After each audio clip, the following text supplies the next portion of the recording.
Halo para pendengar horor semua, selamat datang kembali di Malam Kelabu. Kali ini kita akan mendengarkan kembali kisah yang berjudul Suster Merah. Dan kisah ini saya dapatkan dari beberapa aplikasi. Baiklah, untuk mempersingkat waktu, mari kita simak dan dengarkan cerita ini.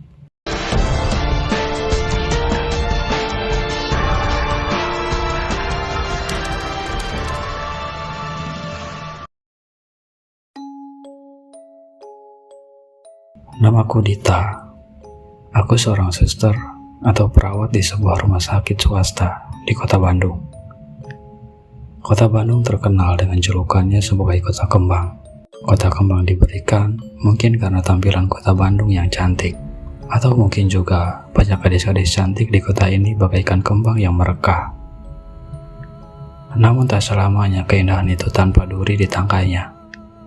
Begitu juga kota Bandung yang terkenal dengan julukan kota kembang ini banyak menyimpan sejuta misteri yang mencekam. Sedikit tentang sisi lain dari kota Bandung yang dapat aku tuliskan berdasarkan pengalamanku bekerja di sebuah rumah sakit. Suster Merah. Sosok yang ramai dibicarakan karena sering menampakkan diri kepada pasien maupun perawat. Sebelum bercerita pengalaman seram tentang Suster Merah, ada baiknya kita menilik kisah pilu yang menjadi asal-usul sosok tersebut. Beberapa tahun lalu, ada seorang perawat yang sangat periang, mudah bergaul, dan polos bernama Sari. Selain menyenangkan, Sari memiliki wajah yang cantik, serta tubuh yang mampu membuat mata lelaki sulit memalingkan pandangannya. Menurut beberapa teman seangkatannya, Sari merupakan individu yang mau bergaul dengan siapa saja, tanpa melihat latar belakang temannya. Bahkan ia tidak ragu-ragu membantu teman-temannya yang mengalami kesusahan. Dari sekian banyaknya pria gagah yang jatuh hati pada Sari, namun ia lebih memilih Hadi sebagai tambatan hatinya. Mereka berdua terlihat seperti pasangan yang serasi dan bahagia menjalani hubungan mereka yang terkadang membuat iri teman-temannya.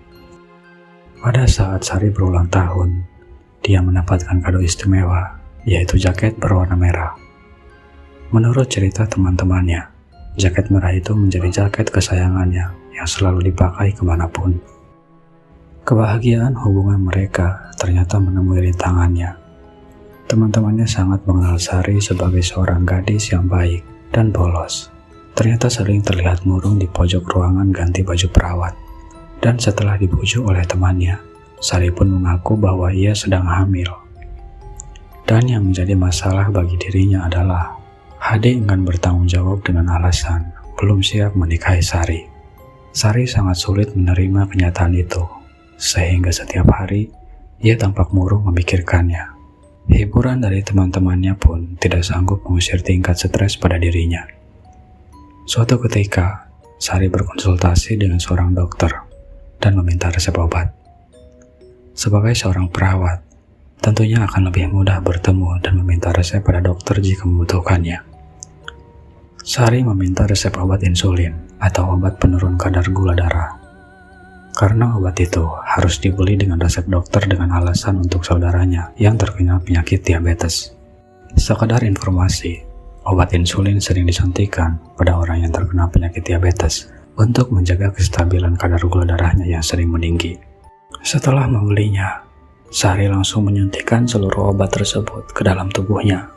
Perlu diketahui bahwa kadar gula darah ideal bagi orang normal adalah 110 mg dan bagi orang yang berpuasa 8-12 jam sekitar 88 mg. Sari menyuntikkan seluruh obat tersebut ke dalam dirinya hingga menurunkan kadar gulanya secara drastis menjadi 2 mg. Akibatnya, Sari pun meninggal dunia karena tidak bisa ditolong lagi. Beberapa hari setelah meninggalnya Sari, banyak desas-desus penampakan suster menggunakan jaket merah dari pasien maupun perawat.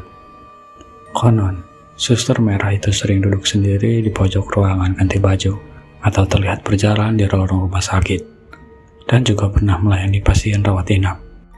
Suster merah ini cukup terkenal di rumah sakit tempatku bekerja. Bahkan pasien yang pernah dirawat dan kebetulan mendapat keberuntungan dikunjungi oleh suster merah sering menceritakan pengalamannya yang sama. Awalnya aku hanya menganggap itu hanya kabar angin yang tidak benar, namun semua menjadi jelas saat aku sendiri bertemu dengan suster merah tersebut. Suara bel ruangan. Bergegas aku menghampiri pasien yang membunyikan bel itu. "Ada yang bisa dibantu?" tanyaku pada pasien tersebut.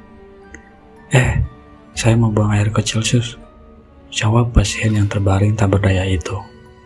"Sebentar ya, Bu, saya ambilkan pispotnya dulu," jawabku sambil mencari pispot. Namun karena tidak ada di ruangan itu, maka aku bergegas mengambil pispot cadangan di ruang jaga. "Ayo, Bu, sini, saya bantu," jawabku sambil membawa pispot. "Sudah kok, sus," jawab pasien itu sambil tersenyum. "Sudah bagaimana, Bu?" tanyaku penasaran. "Tadi sudah dibantu sama suster yang pakai jaket merah," jawab pasien itu. "Oh begitu, ya sudah, nanti kalau perlu bantuan kembali tinggal tekan saja belnya ya, Bu," jawabku sambil meninggalkan ruangan dengan wajah yang bingung.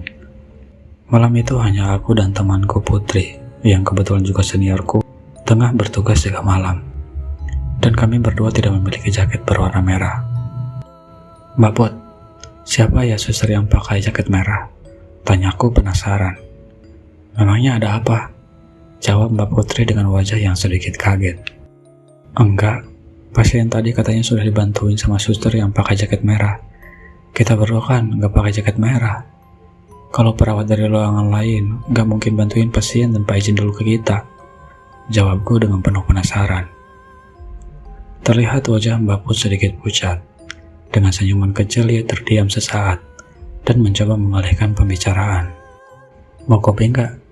tanya Mbak Put. "Enak juga malam dingin-dingin gini buat kopi. Kalau kita buat kopi, siapa yang jaga nanti, Mbak?" tanyaku. "Udah, kamu jaga di sini, biar aku yang buatin," jawabnya sambil melangkah pergi. "Oke, Mbak," jawabku. Tak lama berselang, Mbak Putri kembali. "Ini tak kopinya, tapi tadi tumpah sedikit," kata Mbak Put dengan wajah yang ketakutan. "Ada apa, Mbak? Kok kayak ketakutan gitu?" tanyaku kebingungan. "Gak ada apa-apa kok. Diminum kopinya tak?" kata Mbak Putri. "Jangan bohong, Mbak. Kayaknya ada yang disembunyiin dari aku. Kasih tahu dong, Mbak," jawabku memaksa. "Tadi aku lihat suster merah tak?" jawabnya sambil ketakutan. "Suster merah? Jadi siapa suster merah itu? Di ruangan mana dia?" tanyaku yang semakin penasaran. "Sebenarnya yang dilihat sama pasien itu bukan perawat seperti kita tak?" Mbak Putri pun menjelaskan. "Jadi perawat kayak gimana, Mbak?" "Jadi bingung aku," tanyaku yang semakin bingung. "Suster merah itu julukan buat hantu perawat yang sering menampakkan dirinya," jawab Mbak Putri dengan wajah yang semakin ketakutan. "Oh begitu," jawabku dengan cuek. Jujur aku kurang percaya sama hal seperti itu, karena menurutku hal seperti itu bisa saja hanya halusinasi karena ketakutan. Bunyi bel pun terdengar sekali. Aku terbangun, dan karena melihat Mbak Putri yang sedang tertidur nyenyak, segera aku menuju ruangan pasien. "Ada yang bisa dibantu?" tanyaku. Namun pasien sedang tertidur. Kebetulan di ruanganku hanya ada satu pasien rawat inap malam itu. Mungkin dia lelah, gumamku dalam hati, dan aku pun segera melangkahkan kaki menuju ruangan jaga. Suasana tampak dingin dan sepi saat aku berjalan menyusuri lorong rumah sakit menuju ruang jaga. Sambil menguap karena ngantuk, aku berpapasan dengan seorang perawat.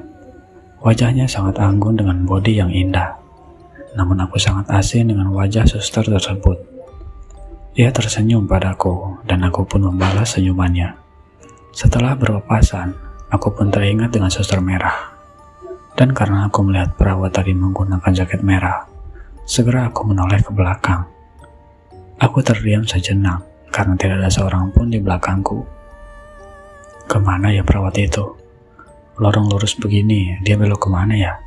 Gumamku dalam hati. Aku bukanlah orang yang mudah percaya dengan perkataan orang lain mengenai penampakan hantu atau sejenisnya. Aku percaya bahwa makhluk dari alam lain itu ada, tetapi sangat sulit bagiku untuk percaya bahwa mereka bisa datang dan pergi sesuka hati di hadapan kita.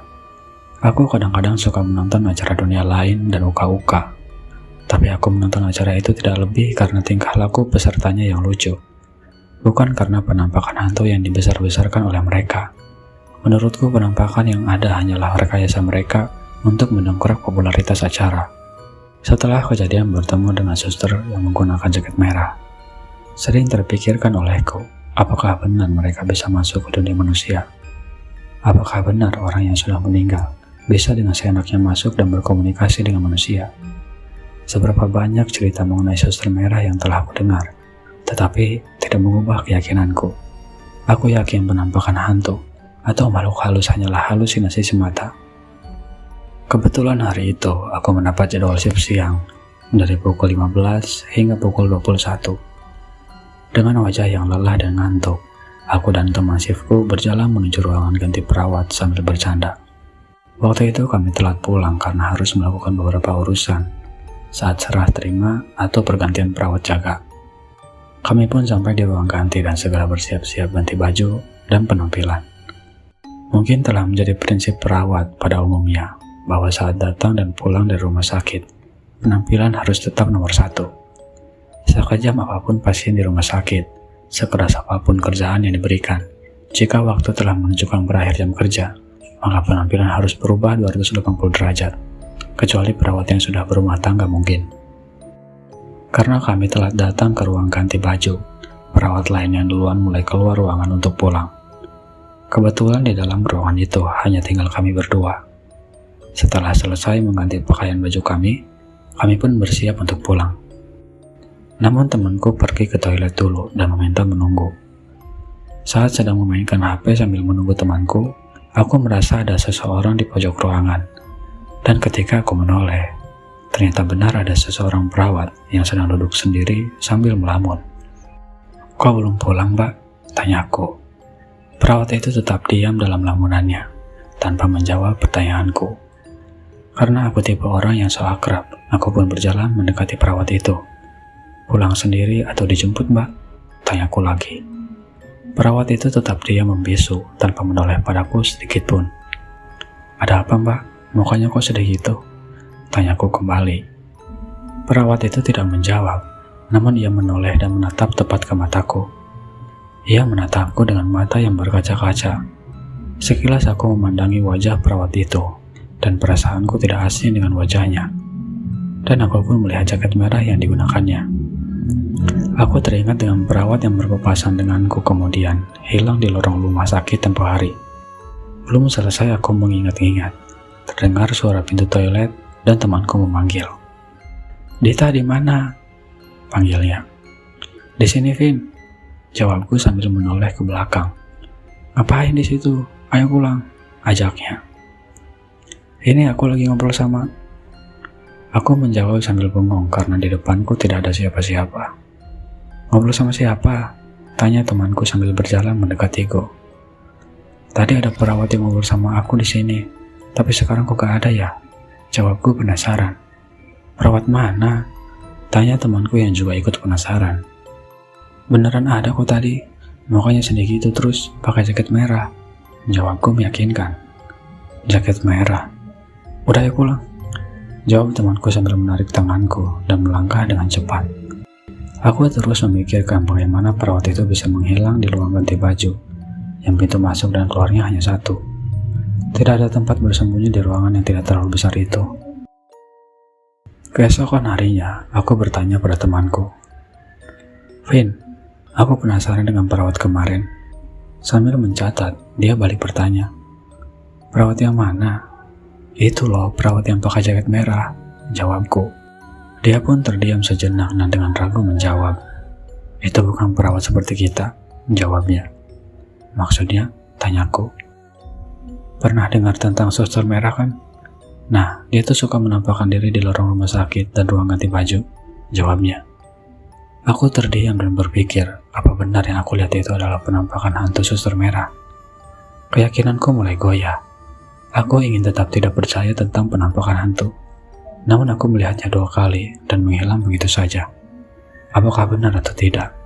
Hantu bisa dilihat oleh manusia. Aku tidak tahu. Tapi pengalaman yang aneh dan sulit dijelaskan secara logika ini tidak akan aku lupakan.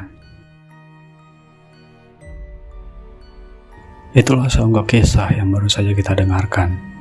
Semoga dapat menghibur dan mengisi kekosongan waktu kalian. Mohon maaf jika banyak kesalahan atau ketidakjelasan. Terima kasih telah mendengarkan cerita ini, dan sampai jumpa kembali.